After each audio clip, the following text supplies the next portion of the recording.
The human's beliefs, religion is truth, unshakable, eternal, divinely sanctioned, and untouchable by human hands. The human believed this truth had always existed, clean, pure, unchanged. And this is exactly where the illusion begins. Because what the human today calls Holy Scripture is not a divine download, it is a product of copies, translation, interpretation, and omissions. Texts written in languages hardly anyone still speaks, intended for cultures that vanished long ago, filtered through people who held power or wanted it. The human reads translation of translations and call it revelation. A word once meant awareness, today it means obedience. A symbol once stood for an inner path, today it stands for a rulebook. Not because God changed, but because the human interpreted.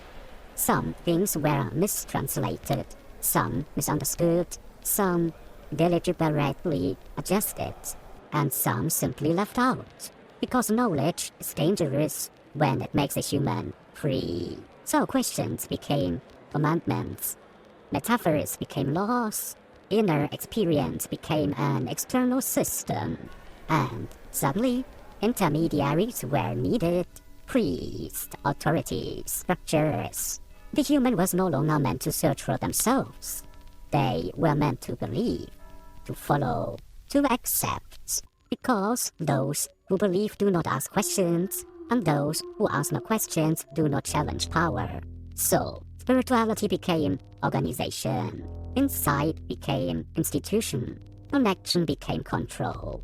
And the human defend the system to this day, not because it was examined, but because they grew up inside it.